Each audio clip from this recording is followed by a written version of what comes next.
मेरे आबो अजदाद ने इस जमात का साथ दिया, फखरे मिल्लत का साथ दिया, तो आज आपकी और मेरी जमात हिंदुस्तान का मरकज सियासी मुसलमानों का बन चुकी। ना सिर्फ मुसलमानों का बल्कि तमाम सियासी जमातों का आज हैदराबाद की तरफ इधर धारों की नजर रहती है। वे जानते हैं कि अगर इनका मुकाबला कर सकती है सिर्फ और जिस इत्तेहाद में। आपने देखा हाल ही इलेक्शन में किरण कुमार रेड्डी और कांग्रेस का क्या हाल हुआ, किसने शिकस्त दिया? मजलिस इत्तेहाद मुस्लिमीन ने शिकस्त दिया। किस अंदाज में शिकस्त दिया? यहां से कांग्रेस का नामो निशान ज्यादा चले गया।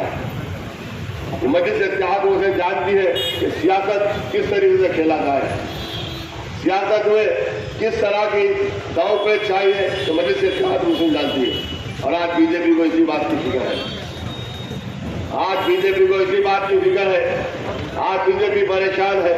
आज बीजेपी ये जानती है कि मजलिस इत्तेहाद मुस्लिमीन अगर रहेगी तो बीजेपी का यहां पर कुछ भी चलने वाला नहीं है, कांग्रेस का कुछ भी चलने वाला नहीं है।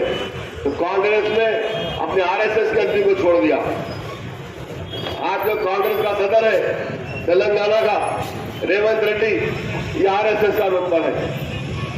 इसमें कॉलेज के दौर में एबीवीपी का मेंबर था। एबीवीपी में जो भारतीय विद्या परिषद का, स्टूडेंट विद्या परिषद का, इसको बनाते हैं अखिल भारतीय विद्या परिषद, जो आरएसएस का मेंबर होता है उसको उसमें लेते हैं। शुरू से इनकी तरबियत दी जाती है, शुरू से कॉलेज के जमाने से इनकी तरबियत दी जाती है, तो ऐसे लोगों को लेते हैं। इसकी ज़हनियत पूरी आरएसएस की है, इसकी ज़हनियत आरएसएस की है। बीजेपी में भी था, तेलुगु देशम में था, आज कांग्रेस में है। तो बीजेपी ने कांग्रेस में अपने शब्द को छोड़ दिया। आज रेवंत रेड्डी हर जगह पुकारते फिर रहा है कि कांग्रेस की हुकूमत आएगी, कांग्रेस की हुकूमत आएगी, कर्नाटक में ऐसा हो गया, कर्नाटक में ऐसा हो गया। मेरे बाबा, ये तेलंगाना है, तेलंगाना में मजलिस इत्तेहाद मुस्लिमीन का राज है। तेलंगाना के चप्पे चप्पे पर मजलिस इत्तेहाद मुस्लिमीन मजबूत है। अरे तुम्हारा मुकाबला हम करेंगे, हम देखेंगे कि तुम्हारी हुकूमत कैसे आती है। वो कर्नाटक था, वो बात कुछ और थी। ये तेलंगाना है, तेलंगाना में यकीनन हम तुम्हारा मुकाबला करेंगे।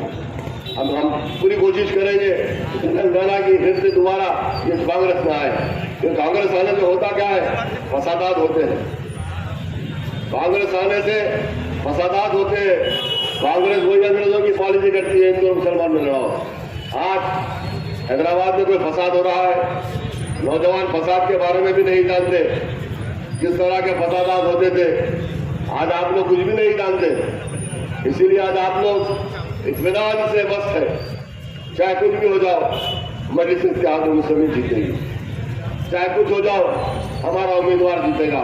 अपने को क्या करना है? इत्मीनान से सो के उठकर जाकर पोलिंग के दिन 12 बजे 1 बजे हम जाकर अपना वोट डालेंगे।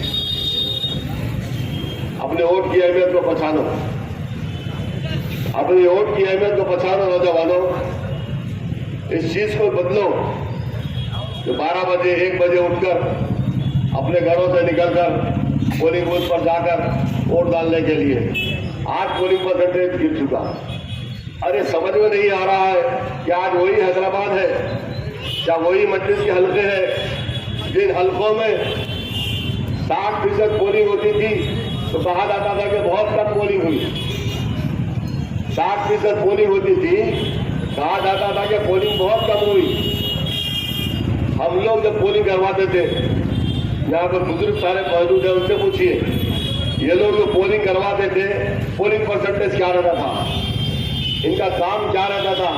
पोलिंग के दिन सुबह से निकल फजर के बाद से निकलकर पोलिंग बूथों में कतारें लगा दी जाती थी। पोलिंग बूथों में लाइनों को लगा दिया जाता था। 11 बजे तक हमारी 30-40% पोलिंग होती थी। 11 बजे तक, सुबह के 7 बजे से 11 बजे तक 40% पोलिंग हमारी होती थी। और आज 12 बजे तक भी 100 वोट नहीं पड़ रहा। 12 बजे 100 वोट नहीं पड़ेगा, जिम्मेदार कौन है? इसका जिम्मेदार कौन है? नौजवानों, आप लोग हैं। मेरी माँ और बहनों, अदबन गुजारिश कर रहा हूँ, अपने घरों से निकलो, अपने घरों से निकलो, इन नौजवानों को निकालो। मैं बुजुर्गों से अदबन गुजारिश कर रहा हूँ, अगर मेरी बात बुरी लग रही है तो माफी चाहता हूँ, माजरत के साथ कह रहा हूँ। कहते हुए तकलीफ हो रही है, मगर क्या करूँ, कहना जरूरी है। आपको बताना जरूरी है कि मस्जिद के हल्कों में पोलिंग जो होती थी 90%, 95%, 98%, अब तो ये हो चुकी, कई इलेक्शनों में तो 100% के ऊपर पोलिंग हुई, 112% पोलिंग, 13% पोलिंग हुई। रीपोलिंग करवाई गई, उन हल्कों में रीपोलिंग करवाई गई। जब पोलिंग डब्बा खुला 121% पोलिंग निकली। कुर्बान जाऊं उनकी जज्बात पर, जो जज्बे के साथ उन्होंने काम करते थे, जो जज्बे के साथ वोट डालते थे, वोट की अहमियत को समझते थे, अपने इतिहास की अहमियत को समझते थे। अरे वोट डालकर आप अपने आप को मजबूत कर रहे हैं, वोट डालकर आप अपने बच्चों का मुस्तकबिल बना रहे हैं, मजलिस को वोट डालकर आप अपनी हिफाजत कर रहे हैं। तो मजलिस इत्तेहाद मुस्लिमीन क्या है? मजलिस इत्तेहाद मुस्लिमीन आप है। आपके मेरे आबो अजदाद ने जमात को सींचा, अपने खून और पसीने से सींचा। इस जमात को यहाँ तक लाने के लिए हर चीज की कुर्बानी आपके मेरे बुजुर्गों ने दी। पोलिंग के दिन सुबह से निकल के 6 बजे तक हम लोग घरों तक नहीं जाते थे, हम नाश्ता नहीं करते थे। अगर किसी को बता देते थे कि आपका काम ये है, ये नंबर से लेकर ये नंबर तक आप अपने ऑटो को निकालना, जब तक नहीं निकला हटना नहीं। तो हमारे लोग, हम लोग वहां से वहां तक जब तक हमारा काम नहीं करते, उस गलती से हम नहीं हटते। अगर मैं गलत कह रहा हूं तो बुजुर्ग बैठे हुए आप उनसे पूछिए। आप लोगों ने भी काम किया, आप लोगों ने भी मस्जिद के लिए काम किया। तो फखरे मिल्लत कहते थे कि हर घर मेरा हाफिज है और हर शख्स मेरा वर्कर है। जो लोग पोलिंग के दिन एक दिन निकल कर काम करते थे, ऐसा काम करते थे कि आप पूछो, सुबह से शाम तक उनका काम यही था कि वोट दबाते थे, वोट की अहमियत को जानते थे।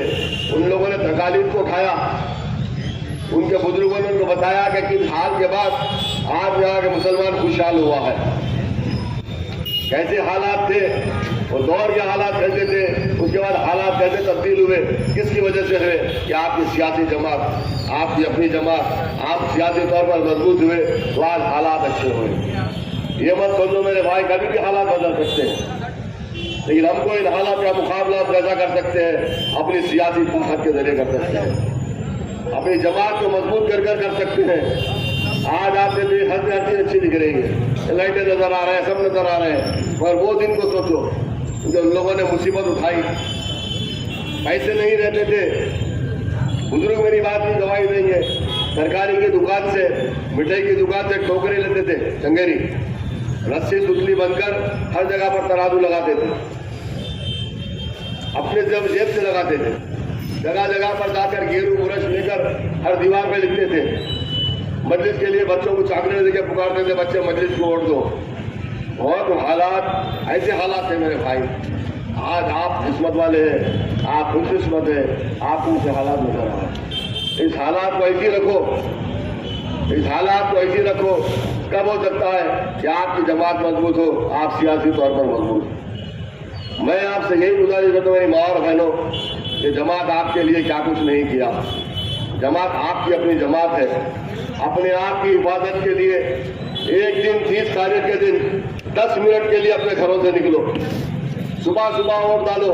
क्योंकि जो हमारी 12 बजे तक 4 घंटे चले जा रहे हैं ना, 5 घंटे, उससे पोलिंग परसेंटेज कम हो रहा है। सुबह सुबह मेरी माँ और बहनों, मेरे बुजुर्गों, नौजवानों, आप अपने घरों से निकलो, सुबह से कतारें लगाओ, तो देखो कैसे आपके पास 90-95% पर पोलिंग नहीं होती।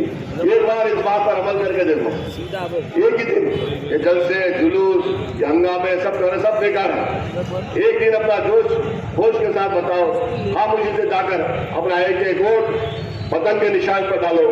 मजलिस इत्तेहाद मुस्लिमीन आपकी जमात है। अभी और 5 मिनट है। मजलिस इत्तेहाद मुस्लिमीन आपकी अपनी जमात है। मेरी माँ और बहनों, 10 मिनट का टाइम दो, 1 मिनट में 1 वोट पड़ता है। पोलिंग बूथों को जाओ, नाश्ता थोड़ी देर से करो, आप जाकर एक वोट को बढ़ाइए। एक एक वोट निकल कर डालिए ताकि हमारा पोलिंग परसेंटेज बढ़े। जैसा कि खिजर पाजा ने कहा कि आज हम बताएंगे कि 4 मीनार सबसे ज्यादा मेजॉरिटी से जीतेगा। कब होगा? जब आप अपने घरों से निकलकर एक एक वोट पतंग के निशान पर डालेंगे। मस्जिद का निशान पतंग है, ये आपकी कामयाबी है, मेरी कामयाबी नहीं। अगर मैं एमएलए बना, आप एमएलए बने, आप अपने आप को वोट डाल रहे हैं, आप अपने आप को वोट डाल रहे हैं। आज मैं हूँ, कल कोई और होगा। जमात को मजबूत करो, फर्ज की अहमियत नहीं है। आप जमात को मजबूत करो, सदर साहब के हाथ को मजबूत करो, पतंग के निशान पर एक एक वोट डालकर भारी असरे से कामयाब करो अपने उम्मीदवार को। और हमारे मुखालिफिन की जमानतें जब्त करवाओ, इनकी बातों में बचाओ। शुक्रिया, खुदा हाफ़िज़। खुशी करेंगे और उसके साथ ही गाजीपुरा स्टोर कमेटी की जानिब से भी खुशी का